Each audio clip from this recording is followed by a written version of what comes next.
Hello, welcome to Loremaster's Lair. I'm your Loremaster, here today for the end of this month of Rebellion. Definitely. Still have a couple of videos which, you will see with them when we get there. Either way, this week we are talking about another rebellious organization. Well, we'll talk about more than that actually. I could make a video about just the Bellflower Network. Or I could make an entire video about halflings. For those of you watching at home, gnomes are my favorite of the main ancestries, yet I now have covered everything besides them. Well, that's how the cookie crumbles sometimes. Either way, let's learn the long and storied history of the other little folks.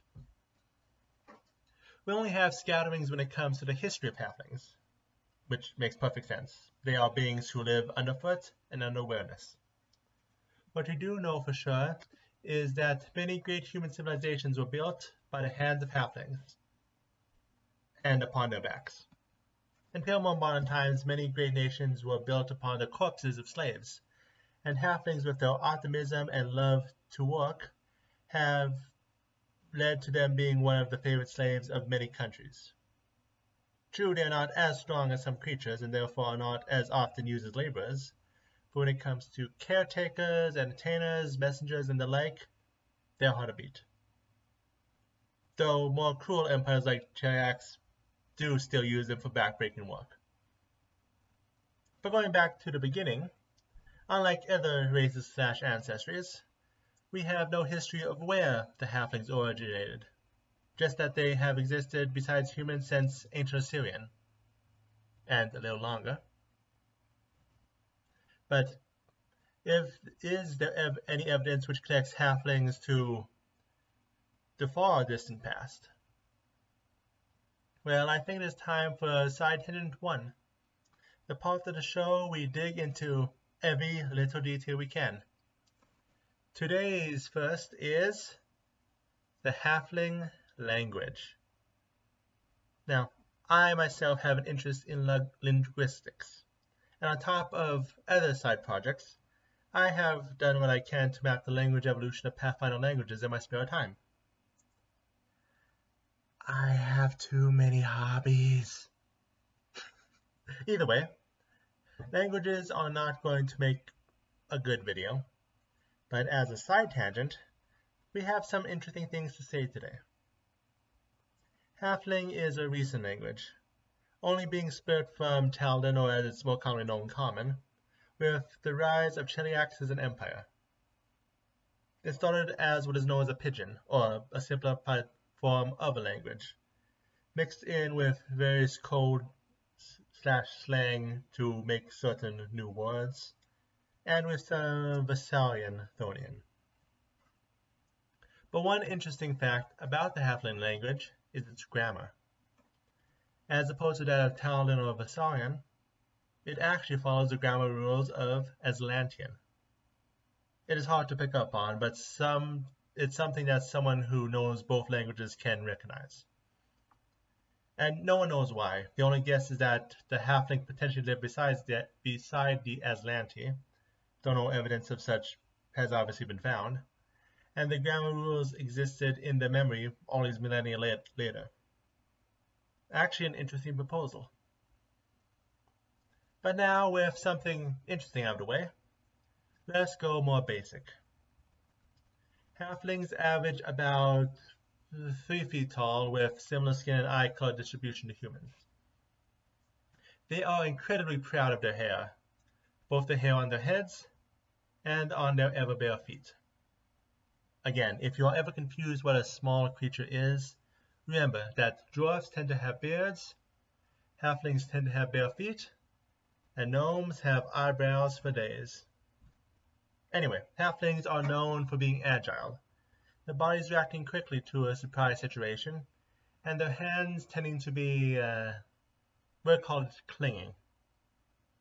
Halflings tend to dress in more muted and simplistic clothing, though as they age, halflings begin to develop a taste for the shinier of accessories. Going a little more well, we are still physical, but outside of the halfling's body. First is buildings, which halflings build their homes right next to that of humans most times. Because of this, the bottom portion of halfling buildings tend to be sized to welcome medium-sized ancestries. The space reserved for halflings themselves, whether second story or back rooms, are sized to be comfortable to halflings, because you want to actually feel at home at your home. And in terms of professions, well, humans automatically think halflings equal servant. Halflings are actually skilled at farming, especially the cultivation of herbs, fishing and sailing, as traveling traders, as cooks and chefs, and as brewers and innkeepers. When it comes to various crafts, their nimble fingers give them an advantage in leatherwork, wood carving, glass blowing, tailoring, and painting. And as for diet, they have a strong digestive system and a skilled palate, which means they prefer only the finest of foods. Not, of course, that they want complex dishes, but the finest of foods. This is one of the reasons halfling chefs are so sought after, as they can turn even the simplest of ingredients into a unique masterpiece marrying various strange flavors and textures. And now, we have the big one, the halfling luck. Halflings are stereotyped to be lucky, and therefore sometimes used as kind of accessories as a way to gain fortune. Well, there are signs of this being partially true, especially when one brings in to the equation the existence of those who can turn their luck into jinxes. In actuality, most of what is attributed to luck is actually built by multiple factors. First, their senses. Even while halflings appear to be at rest, their senses are able to collect vast quantities of data which allow them to survive despite their weakness. Their ears can hear while asleep. Their eyes are always darting, catching every little detail. They're able to differentiate different alcohols just by the smell, and pick out every spice in a pie by taste. And in general, they are just able to detect things others cannot, even if they are only able to recognize some of it subconsciously. They are quick to learn and quick to adapt, able to get by no matter what environment they are in. They are brave, or putting it away, they believe in their own luck, and are willing to leap before they look, everything else about them allowing them to get by the skin of their teeth. And, surprisingly, they are equally cautious to brave, meaning they are usually prepared when something goes wrong. Sure, some halflings do get cocky when things go their way time after time after time, but this usually ends with them falling flat on their face at a point, which convinces them again that they need to be prepared. And all of that together brings about the legendary success few are able to explain. Talk about making one's own luck, am I right? Which, speaking of luck, halflings, as I mentioned, also believe in their luck, which brings us to our second side tangent, lucky items. Let's go through them one at a time, see what halflings think luck is. First, berries, but especially those which are unexpected, are lucky, which is why halflings like trying to bake with them as much as they can. Halflings believe in the power of buttons, and will button any piece of clothing that they have, even that which is unworn. Getting hugs from children is always lucky and heartwarming. Halflings will always take a free ride, expecting the destination to be someplace that they should be. And sudden shade provided from a cloud is always a sign of good fortune. But as for misfortune, the birds of prey which hunt small creatures unnerving. And frogs. Lots of artwork of giant frogs eating halflings. Oh, and groups of 9? Nope. sign of either loss or death. Splinters show something is coming apart, and therefore they must be removed immediately. And finally, halflings like taking notice of the world around them and remaining hidden themselves. So someone else getting the drop on them is terrible luck. As life goes on, halflings like to celebrate it. When pregnancy and birth happens, they are not worried of possible complications, and the child is welcomed in the world among singing and dancing. No alcohol, unlike other halfling traditions. They want children's first sights to be some reliable adults. After about 2 decades of life comes a coming-of-age ceremony. It is more a fun event than typical coming-of-age ceremonies that one gets with stronger ethnicities, ancestries, the like, and involves the child working to overcome some sort of challenge. If they pass, they are given a gift. If they fail, no big deal, they just try again next year. If they fail multiple times, they are investigated as potentially having the powers of the legendary halfling jinxes and being in need of training their abilities. Weddings are done twice. A quick, understated one, with public knowledge of the date being considered, well, unlucky, and then the event which is held for the community to get drunk. This practice began with Cheliac slavery and them wanting to limit their slaves doing things without their permission, but the tradition still stands. And at the end, death is just another journey. They solemnly send the departed on their way before telling stories well into the dark, with alcohol mixed in, of course. Now let's take a quick stroll through the ethnicities of halflings. There are 6 we know of, starting off with the Chelaxian halfling. As one may expect, these are ones who mostly find themselves bound in slavery or who have been shepherded out of such in the last 100 years, and they have become used to living in hard conditions. These halflings, more than any others, have discovered that they are stronger when together. Conversely, Olams are halflings of eastern Avestan, their homeland being the Vuduran Forest. I've talked about it a few times, you know what I mean. They prefer simple living over the city living most halflings are known for, and work to be curators of the forest. Together I would call these 2 the typical halflings Avestanians think of. Next, the one we know the next most about, we have the Songo. These are the reclusive halflings of the Moagni. Instead of adapting to neighboring cultures, they work in the shadows, hiding from all others, only recently reaching out their hands in limited contact with others. And considering the impossible lands are confirmed to be next in line, and we are currently having a fun adventure in Alcastar, I think the next of the ethnicities we should talk about are the topical Jarek. They live in the Barrier Wall Mountains, the hardy environment leading to sturdier and more physically oriented halflings, which tend to make up either wandering tribes or small gentleman clubs. Next is an interesting one, the Orthobons. These are halflings who lived in Old Tassalon, but ended up frozen time like the rest of Zen Edrisil. I don't even know how I'm trying to pronounce it. Now only returning to the world with it being unfrozen. Now in a new era, many are known for their curiosity and wanderlust, and of course fancier clothing.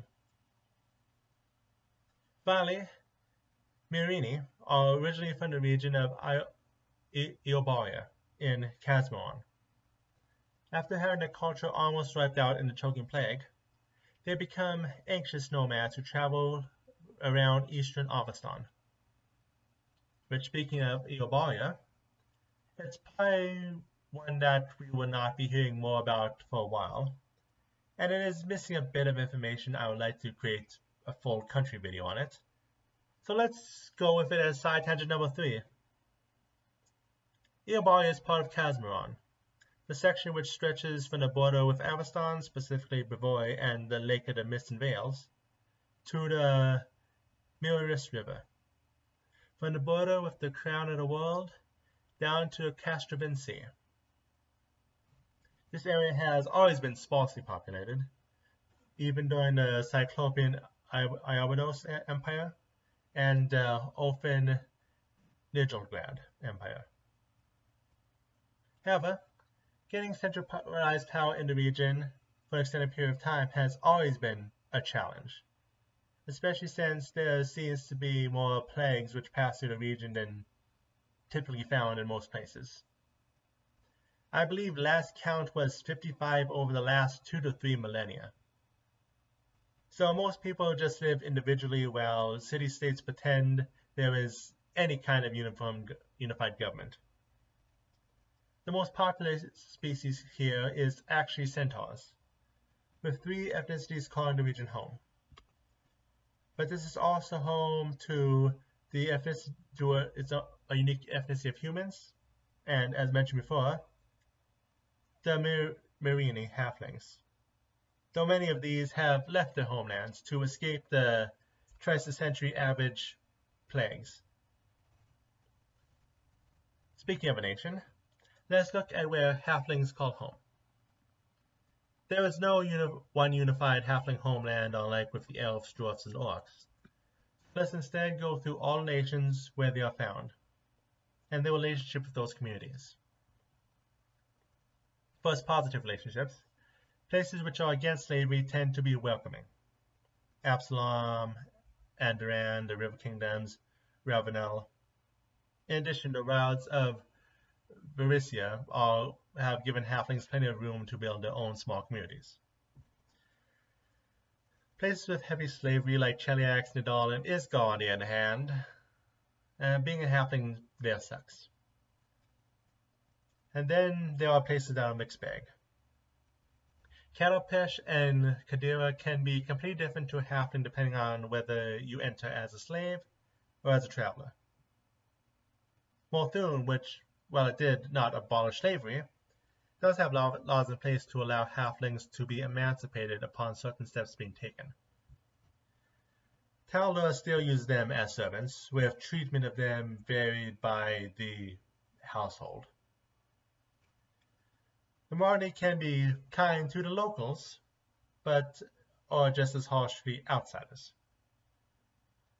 And of course, Halfling plays an important part in Gault's ever-going revolution, as in they act as informants, or they are accused of hiding sympathizers, and are themselves executed. Lovely. Should got water before this. As for individual communities, Halflings are the second most populous race in Absalom, and can be found in decent numbers in the Coins, Eastgate, and the Foreign District. The 2 largest cities in Andoran also have high concentrations of Halflings. In Cheliax, Halflings are often kept down, like in the capital Igorian, but in Kerethin, they run the town, or at least the Thieves Guild. Canorath in Mathune is home to many Halfling artisans, and many of the city's legendary architecture is made by Halfling hands. In the shipyards of Kazimir, Halflings are used to craft some of the greatest ships in the world. And on Port Peril, Halflings work to pilot the greatest ships on the sea. They are also still skilled laborers or artisans in Solstice, like they were in ancient Assyrian. And for those trying to escape slavery, the legendary Nidal town of Undervale is a hope many are willing to risk their lives for. Dagomark is a place where many freed slaves gather, and the Thieves and Assassins Guild have an open invitation out for many of them. And in Kael'Maga, they are just treated equally. Oh, and let's not forget today's Sangha cities we know of, but I'm not going to list each individual one. Now it is time for the various interesting parts of Halfling society, or at least the ones decided so by me. But let's look at why halflings are the favorite slaves, their work ethic. Halflings naturally like completing tasks. No matter how hard a task, no matter how complicated, they will only ever complain under extreme duress. Where others complain, halflings keep optimistic and work to complete the task, even if it means giving up their sleep. That said, order of operations can come in, and halflings might leave a task unfinished to find something they believe is necessary to complete the task, whether or not that is accurate. An example given is a halfling chef realizing the perfect ingredient to a dish they are making, and therefore suddenly run out to get it, even if they need to go on an entire adventure to get that ingredient. One way I have heard halfling behavior described is that they waste time to save time. Next, let's take a look at halfling hooch. Halflings love their alcohol almost as much as dwarves, but they have developed a few interesting flavors only halflings really enjoy. We have the incredibly salty Lugluch Ale, the insomnia-countering Liskin's Medical Tonic, and let's not forget the literal bravery in a bottle, Dragon Punch Whiskey, named after the legend of its original brewer punching a dragon while sloshed on it. I don't drink alcohol, but I can raise a cup to that. In terms of weaponry, slings are as important to halflings as bows to elves and hammers to dwarves. One of the best things about slings to halflings is that they are easy to conceal, meaning they always appear as the kind, peace-loving people even when carrying them, something they always like to portray. Another is how easily their natural dexterity allows them to have amazing accuracy. In addition to the regular slings, they have developed a variety of variants, including the sling staff and the double sling. And they also have whole various different sets of projectiles to use in any occasion. It's always good to see some identity coming out through weapon mastery. Next, going back to the halfling coming of age ceremonies mentioned earlier, for the awards of the task completed, one is granted adulthood, showered of praise, and granted a sacred keepsake. These keepsakes are important charms to halflings, and often act as divine focuses for divine casters. Various objects mean different things.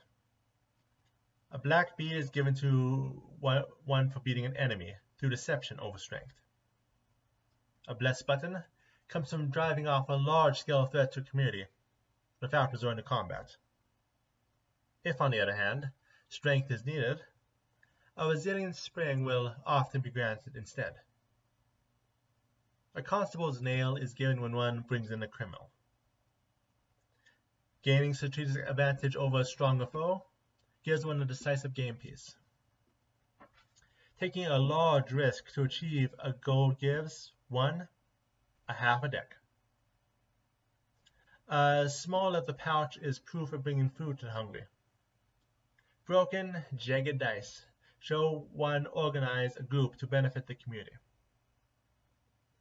A knotted strap shows one defended the wild from ever-encroaching civilization. Likewise, protecting an animal from a hunter will gain one a persuasive arrowhead. Or, a trainer's whistle for stopping the threat of an animal. A stealthy elimination of a threat, and one is given a dark piece of cloth, usually a bandana. If great sacrifice is given to a task, it is the noble needle awarded. If the overall end result makes the community safe, the vital cup is what is given. And if you took a risk and won by sheer dumb luck, hey, you deserve a whirling earring. Now, I believe this is a perfect time to go with our final side tangent of the evening, the main reason I decided to do Halflings now, the Bellflower Network. The Bellflower Network began with 9 Halfling slaves on the trade ship the Bellflower, who rebelled against their owners. They had vast knowledge of the slavery system, and they were left with a choice after they had taken the ship for their own. They could use that knowledge to destroy their former cruel masters, or they could instead use it to organize and to work to free others from slavery. And they chose the latter. Unlike the Silver Ravens that they are allied with, the Bellflowers are not directly connected to Firebrands, but are very close allies. The group, working under an ever-changing head known as the Farmer, uses subterfuge and formulated code words to work to get groups of slaves, mostly halflings, but that's mostly just because they're Chiliax's favorite, out of danger. There are 3 main positions in the group: tillers, irrigators, and harvesters.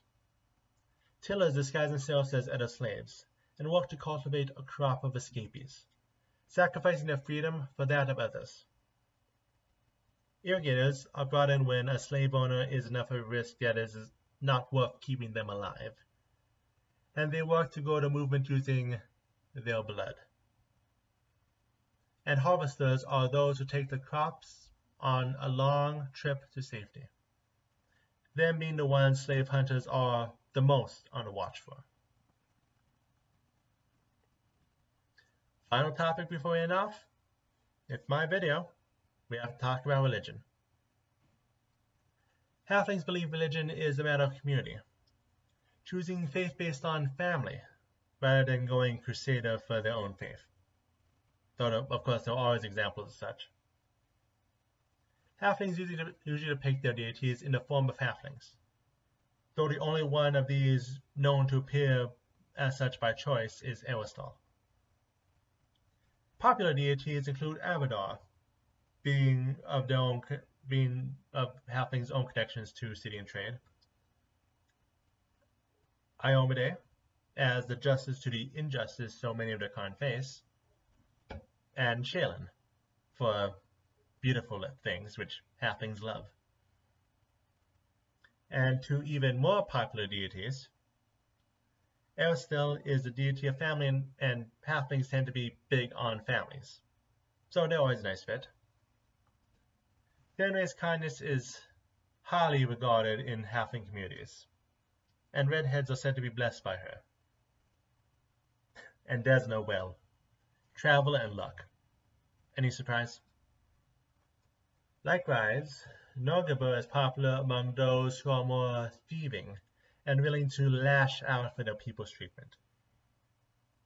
These last 2 are the most interesting, because halflings do have their own unique deities, with them being seen as companions to these two more popular gods, just as halflings are constantly companions to humans. Caldera Zuistan, who could have her own video, is a reckless young halfling who believes in the protection of Desna to get her out of all her troubles. And Tamil Grix, who I already mentioned what we do know of him in the Norgabur video, is a stereotypical thieving halfling and cutthroat. Which brings us to the end of today's video. Thank you for joining me for my month trying to piece together the various pieces of the Firebrand, with hopes of getting more information sometime in the future, just like we got Knights of Lastwall this past week. However, the little rebellion technically is not over. Well, the freedom fighting is, but there are also thrill seekers in the Firebrands, and their story began in the place I'm talking about next week. So I technically still have 2 videos ahead of us. Enjoy your PaizoCon, everyone.